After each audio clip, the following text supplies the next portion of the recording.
Hello, everyone. We're going to be going over some key industry developments today. I'm a part of Group 3. So, to start it off, May 15th, Donald Trump issued an executive order to ban the sale and business with telecommunication companies that are deemed a threat to national security. Less options to choose from lowers the amount of buyers coming in and out of stores. This means that there is less communication and less innovation, which again can hurt some retailers such as ours.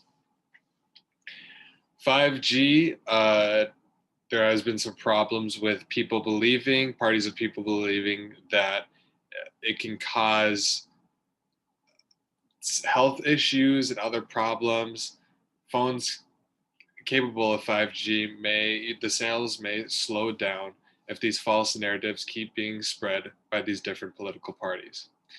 Economically, uh, we are we have to talk about this pandemic. Many people were laid off from jobs worldwide. This prevented them from having economic means to purchase new cell phones or continue payments on their current phone. The outbreak also forced many factories to shut down, which lowered the amount of new phones being made. But on the bright side of the pandemic, we are seeing a noticeable trend with cell phones and how they've been used to stay in contact with family members and friends during this pandemic. Many people enjoy using FaceTime or Zoom to stay connected with loved ones who they were unable to visit. Looking at demographics, we are seeing a trend upwards in youth.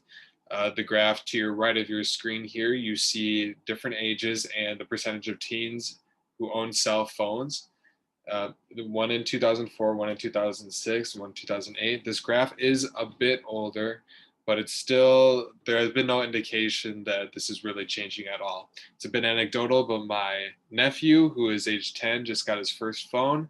I didn't receive mine until I was 13 or 14 years old. Technologically, one trend is the product life cycle of phones. You'll notice that every single year there are new products coming out. Apple has their meeting and they introduce a new iPhone 11. This is because many of the physical attributes of a phone, such as the CPU, batteries, the RAM, and output components like cameras or screens, go outdated very quickly. The second factor is how it's stayed up to date. A lot of software is being produced to try and keep these phones relevant and uh, user friendly.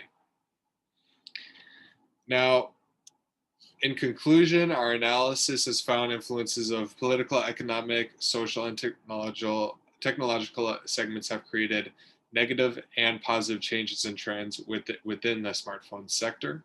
Political segment has created negative trends affecting sales with fears of national security and health risks, and the economic segment has created negative change due to the current pandemic.